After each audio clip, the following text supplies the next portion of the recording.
प्रणाम माताओं। प्रणाम पिताश्री। माताओं, मैं रात दिन आप सबके विषय में ही सोचता रहता हूँ। पुत्र कुमार, जब से तुम नक्षत्र लोक छोड़कर गए हो, हमारा तो जीवन ही व्यर्थ हो गया है। अब तुम्हारे बिना हम जीवन की कल्पना भी नहीं कर सकते।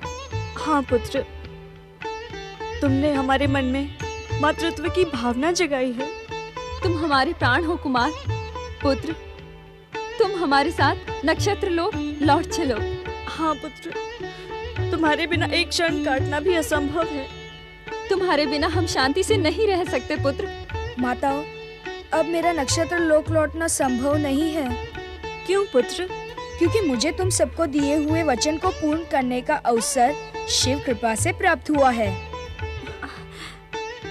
कैसा वचन? माता, तुम सबकी इच्छा थी ना कि मैं तुमसे प्राप्त अपनी युद्ध विद्या का प्रदर्शन करूं? हाँ हाँ पुत्र, मैंने संसार के कल्याण के लिए अस्त्र उठाने का जो वचन तुम सबको दिया था, अब दुष्ट तारकासुर का संहार कर उस वचन को पूर्ण करूंगा माता। किंतु हमारा क्या होगा पुत्र? हम तुम्हारे बिना कैसे रहेंगी? माता, ये शिक्षा तो आपने ही मुझे दी है कि जब जीवन में निराशा, हताशा छाने लगे, तब अपना मन भक्ति और भावना में लगा देना चाहिए।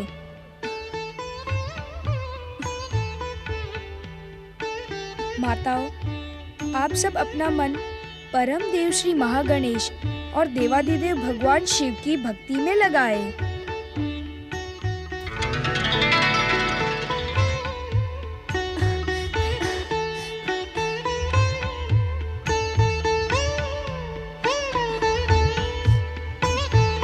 मैं अपनी 6 माताओं का पुत्र हूँ। मेरे यह 6 मुख मेरी बातों का प्रमाण है।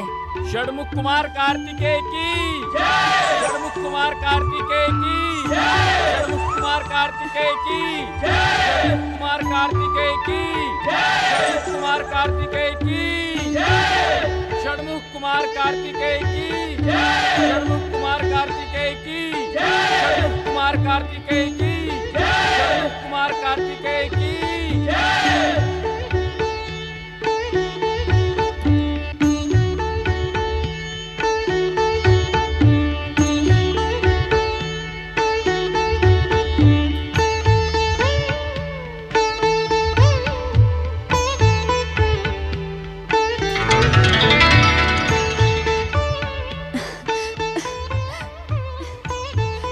माताओं, आप सबकी जब भी इच्छा हो तब आप मुझसे कैलाश मिलने चली आना, किंतु मुझे नक्षत्र लोक लौटने की आज्ञा न दे।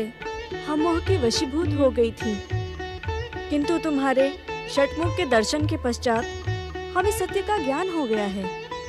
पुत्र, शिव इच्छा से तुमने इस संसार के कल्याण के लिए ये अवतार धारण किया है। हम अपने मोह से तुम्हें विवश नहीं करेंगे। हम तुम्हारा आदेश मानकर अपना भावी जीवन परम देव श्री महागणेश और देवादिदेव महादेव की भक्ति में लगाएंगी। हमारी शिक्षा और संस्कार से तुम इस संसार के कल्याण के लिए सदा उत्साहित रहो, ये हमारा आशीर्वाद है। दुष्ट शक्तियाँ तुम्हारा नाम सुनकर भय से थर-थर कांपने लगे, ये हमारी शुभकामना है। भोलेनाथ, आपकी महान दया के कारण आज हमने अपने पुत्र कुमार के दिव्य स्वरूप के दर्शन किए हैं। अब हमारा जीवन सफल हो गया। अब हमें आज्ञा दे। तुम सबका कल्याण हो।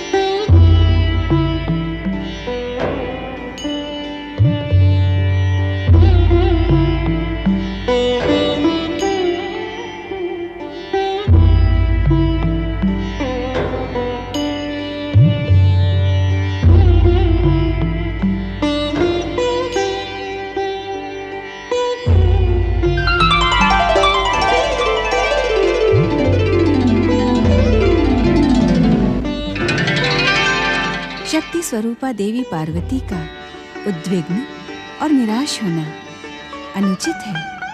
शक्ति, तुम इस समय? हाँ पार्वती, जब शक्ति को आश्रय प्रदान करने वाली देवी पार्वती का मन खिन्न हो तो उसे संतुष्ट करना शक्ति का कर्तव्य है। पार्वती, इस प्रकार पुत्र के व्यवहार पर चिंतित और निराश होना तुम्हें शोभा नहीं देता। तुम जगत माता हो। तुम्हारे स्वामी शिव कितनी बार तुम्हारे सन्मुख इस सत्य का उल्लेख कर चुके हैं, किंतु कार्तिकेय के व्यवहार में तो किस व्यवहार का उल्लेख कर रही हो तुम? शक्ति, शिव पुत्र और मेरा पुत्र होते हुए भी कार्तिकेय उन 6 कृतिकाओं का ही पुत्र है। ये उसके नाम से भी सिद्ध होता है। और आज तो उसने अपने 6 मुख प्रकट करके इस बात को भी सत्य प्रमाणित कर दिया। कहने की इच्छुक तो नहीं, किंतु कहना तो पड़ेगा ही। क्या कहने की इच्छुक हो तुम? पार्वती, कुमार कार्तिकेय की कृतिका माताओं को देखकर आज तुम्हारे मन में क्या ईर्ष्या का भाव जागृत नहीं हुआ? नहीं, लेश मात्र भी नहीं। हाँ, दुख अवश्य हुआ कि अपने पुत्र के समस्त अधिकार मुझे क्यों नहीं प्राप्त हुए। इस अकारण हास्य का अर्थ क्या है शक्ति? ये हास्य अकारण नहीं है। अर्थात देख रही हूँ कि दुखी हो जाने के कारण शक्ति स्वरूपा देवी पार्वती की स्मरण शक्ति भी क्षीर्ण हो रही है। शक्ति, क्या आज तुम मुझे अपमानित और प्रताड़ित करने के लिए ही प्रकट हुई हो? नहीं पार्वती, मैं तो तुम्हारी चिंता का शमन करने के लिए प्रकट हुई हूँ, किंतु मैंने आज तक तुम्हारा ऐसा व्यवहार नहीं देखा। जानती हो क्यों? क्यों? क्योंकि आज से पूर्व ना तो तुम इतना अधिक निराश हुई और ना ही उद्विग्न। शक्ति, तुम तो भली भांति जानती हो कि मेरा आत्म तत्व जन्म जन्मांतर से परम देव श्री महागणेश को पुत्र रूप में पाने के लिए व्यग्र है। सती स्वरूप में मेरी मनोकामना पूर्ण नहीं हो सकी। पार्वती स्वरूप में पुत्र मिला तो उसके लालन पालन का अधिकार मुझे नहीं मिला। पार्वती, मेरे हास्य और तुम्हारे प्रति कठोर भाषा बोलने का कारण इतना ही था कि तुम संभवतः भूल गई कि महादेव शिव और परम देव श्री महागणेश ने तुम्हें क्या आश्वासन दिया था। मुझे किसी आश्वासन का स्मरण नहीं है। क्यों? महादेव ने नहीं कहा था कि यदि तुम कार्तिकेय को मात्र स्नेह प्रदान करोगी तो परम देव श्री महागणेश की तुम्हारे पुत्र रूप में अवतार धारण करने की संभावना प्रबल हो जाएगी। अब वो समय दूर नहीं पार्वती, जब तुम्हारे जन्म जन्मांतर की आशा पूर्ण होगी। तुम एक नहीं 2-2 पुत्रों की माता कहलाओगी। सत्य, परम सत्य।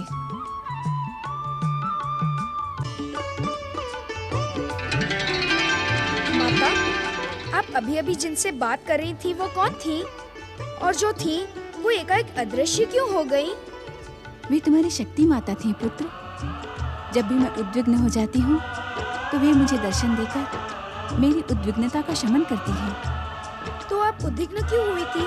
क्या मुझसे कोई भूल हो गई है? नहीं नहीं पुत्र, तुमसे भूल होने का तो प्रश्न ही नहीं उठता। बालक का मन तो निष्पाप और निस्वार्थ होता है। तो आप उद्विग्न क्यों थी माता? वो कारण अभी तेरे समझने योग्य नहीं है पुत्र। शक्ति माता ने आपकी उद्विग्नता का शमन कर दिया माता? हाँ पुत्र। माता, यदि मेरा मन उद्विग्न होगा तो क्या शक्ति माता मेरी भी उद्विग्नता का शमन करेगी? वे मुझे इसी प्रकार दर्शन देगी? अवश्य पुत्र। शक्ति तो संपूर्ण संसार की माता है। वे अपने किसी भी पुत्र को उद्विग्न और दुखी कैसे देख सकती हैं? उद्विग्न अथवा दुखी होने पर मुझे भी उनका स्मरण करना पड़ेगा। ऐसी स्थिति आएगी ही नहीं पुत्र। पिता शिव और मेरे होते हुए मेरा लाल उद्विग्न और दुखी हो, यह असंभव है। पुत्र कार्तिकेय, सच सच बता, तू मेरा पुत्र है कि उन 6 कृतिका माताओं का? माता, मैं आपका भी पुत्र हूँ और उनका भी। अभी अभी तो आपने कहा कि मैं शक्ति माता का भी पुत्र हूँ। जिस प्रकार शक्ति माता समस्त संसार की माता है, उसी प्रकार मैं आप सब माताओं का भी पुत्र हूँ। मैं आप सबसे समान रूप से स्नेह करता हूँ माता। एक प्रश्न पूछूं माता? अवश्य पुत्र। आप सब भी मुझसे समान रूप से स्नेह करती हो ना? हाँ पुत्र, माता के प्रेम और समर्पण को शब्दों में व्यक्त करना असंभव है। माता, आप मुझे भगवान शिव की कथा सुनाइए ना। सब मुझे शिव पुत्र कहते हैं, पर मैं उनके विषय में कुछ भी नहीं जानता। आप मुझे पिताश्री के विषय में सब कुछ बताएं। शिव कथा सुनने की इच्छा तुम्हारे मन में कैसे जागृत हुई पुत्र? माता, जब मैं नक्षत्र लोक में था, तब मेरी कृतिका माताएं मुझे प्रतिदिन कथा सुनाया करती थी। भगवान शिव के नाम से परिचित होने के पश्चात मेरा मन सदा उनकी कथा सुनने को उत्सुक रहता है। शिव का नाम ही ऐसा है पुत्र। शिव का अर्थ होता है कल्याण। वे हर एक का कल्याण करते हैं। संसार के कल्याण के लिए बड़े से बड़ा त्याग करते हैं। बता पुत्र, कल्याण रूपी शिव की कौन सी कथा सुनेगा? माता, आपका और पिताश्री का मिलन कैसे हुआ? पुत्र कार्तिकेय, मेरा जन्म पृथ्वी लोक के हिमालय राज्य के सम्राट महाराज हिमालय के महल में हुआ। परम देव श्री महागणेश की प्रेरणा से मेरा मन कल्याण रूपी शिव की ओर आकर्षित होने लगा। किस प्रकार? एक बार देवर्षि नारद हिमालय महल पधारे और मेरी हस्तरेखाओं को देखकर कहने लगे, महारानी मैना, आपकी पुत्री देवी पार्वती अत्यंत सौभाग्यशालिनी है। इनके पति संसार के सर्वश्रेष्ठ शक्ति संपन्न, दिव्य, तेजस्वी एवं परम ज्ञानी होंगे। इतने अधिक गुण संपन्न व्यक्ति कौन है देवर्षि? महाराज हिमालय, वे विचित्र वेशधारी, योग और वैराग्य के मूर्तिमान आदर्श हैं।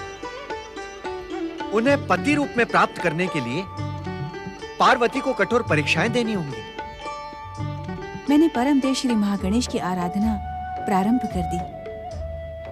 पुत्र, श्री महागणेश से देवाधिदेव महादेव का परिचय जानकर मेरा मन उनकी ओर आकर्षित हो गया और मैंने मन ही मन निश्चय कर अपना सर्वस्व शिव चरणों में समर्पित कर दिया।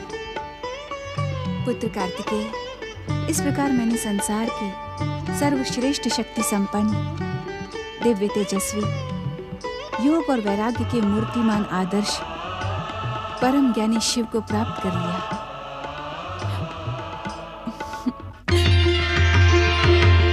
प्रणाम माता।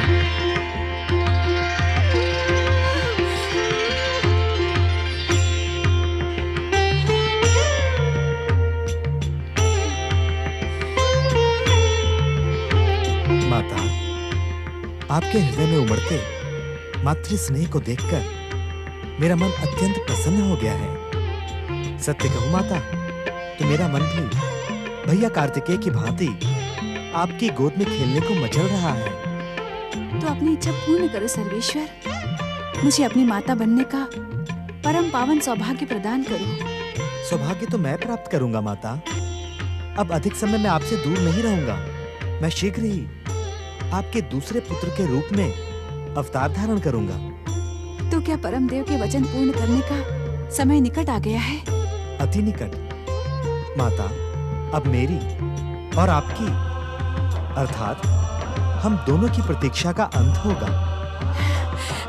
अब मुझे आपकी शिक्षा, संस्कार तथा माता का निश्चल प्रेम प्राप्त होगा तथा आपकी जन्म जन्मांतरों की अभिलाषा पूर्ण होगी। सत्य परम देव, आप सत्य कह रहे हैं? हाँ माता, परम सत्य। इस विशाल कैलाश में भैया कार्तिकेय अकेले हैं ना? उनके साथ खेलने वाला उनका भी तो कोई भाई होना चाहिए ना? भैया कार्तिकेय के संग खेलने का आकर्षण मुझे शीघ्र अवतार धारण करने के लिए विवश कर देगा। निश्चिंत रहो माता, मैं शीघ्र ही अवतार धारण करूंगा।